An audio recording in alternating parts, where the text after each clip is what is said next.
Welcome to Dwarf Fortress, and welcome to the channel. I'm Twisted Logic. In this episode, I'm going to be duping adamantine wafers. So I have an adamantine wafer stockpile right here. Mechanism stockpile here. This is a crossbow only stockpile. And over here we have adamantine arrows. So when you melt the single arrow, you're going to get back 0.1 material. But it's going to stay in the forge until it builds up and fills the bucket of 1.0. So you have to melt 10 arrows before you get a return. And so what I'll do is build trap, weapon, and this is going to be planning mode. So I have planning mode on, and I'm just going to tell the dwarves to build as many weapon traps as they can right over here.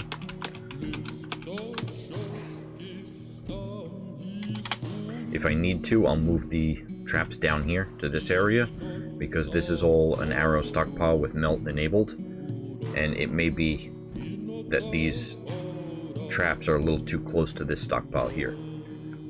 Bins are off on both stockpiles, and that you see they're grabbing the arrows and loading the trap components right now.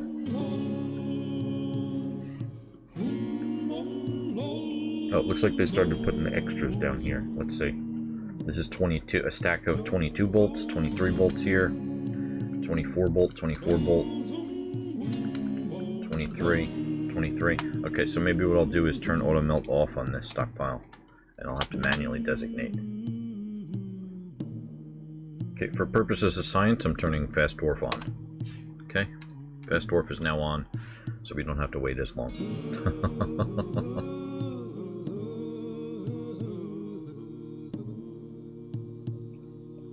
This is about the concepts, because I could literally go into DFhack and spawn 10,000 adamantine wafers, but this is about the exploit. So if I click into one of these traps here, and you can see it has all these adamantine bolts, and they're part of the building. Just click on one to get to this screen here, where I have just a weapon trap here, and X to remove the building down here, and then just remove all the buildings. Make sure those are all stalled for removal. And then the bolts are now separated into single stacks. They come down one level, click on the bolt. It's just one adamantine bolt.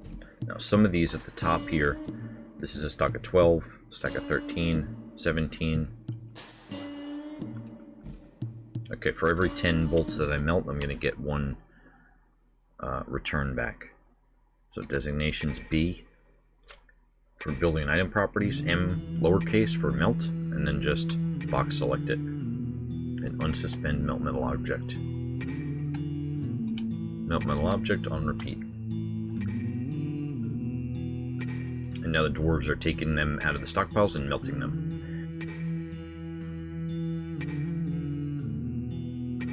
You see them shooting. All these bolts are hitting the wall, but none of them are actually falling into creating an arrow on the ground. But every once in a while they will, so it's not a guarantee that when they hit the wall like that, they're going to create one of the items on the ground. It's an entity as it's flying, and then when it hits the ground and becomes an item, then it's there. But the entity can break before it becomes an item, if that makes sense, and there's a very high chance that it's going to break. Oh, and the next part of it is I just need to unsuspend forge adamantine bolts.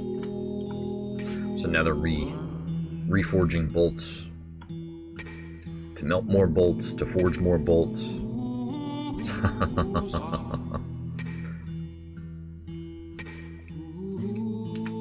Let's see. Yeah, okay.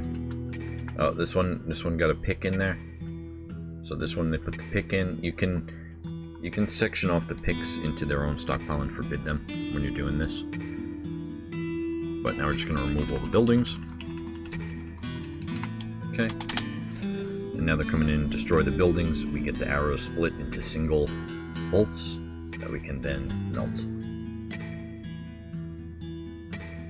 And honestly, when you're doing it like this, I'm producing so many single bolts that auto melt is on, and if I accidentally melt a stack of 12 of them, I don't think it's going to matter too much. So with the smelters here, you have to melt 10 bolts in one smelter before you get the extra wafer, before the bucket fills up. Those 0.1s fill up to be 1.0, and then you get the extra wafer. So it kind of makes sense with adamantine, at least, to do it in 1 or 2 smelters until you have enough arrows and enough material to expand upon that, and then do the rest of the smelters.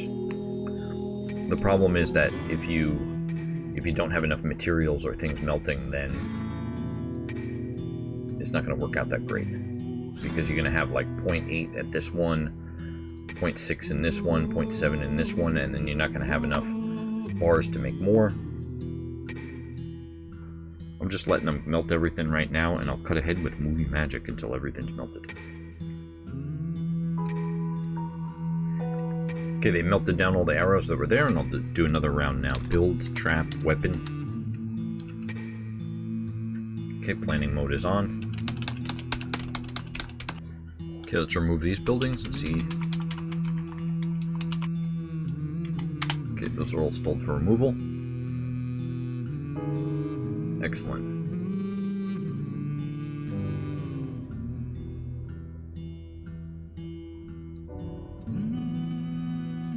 And at this point I could probably turn the other furnaces on.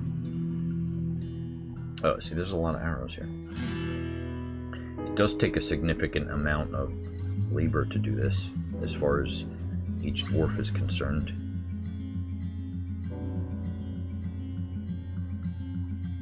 But they're moving around. I'm using fast dwarf, but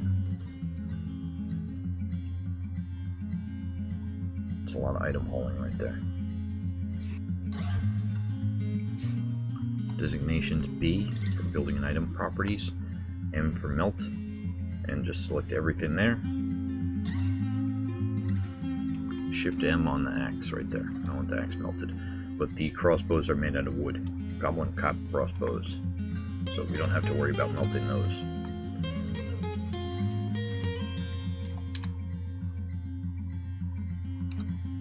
And I'll forbid these picks so they stop going in there.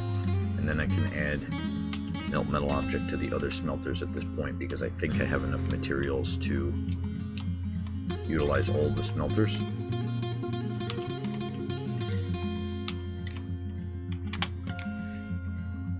So after splitting the stacks off to single bolts with the weapon traps so many times, we now have more adamantine, and we can hold in this stockpile, and we're starting to spill over into this area here. And I would say this is cheating, and if you want to know how to really cheat, we can go over to my DFhack. Thank you very much for watching. Subscribe for more videos.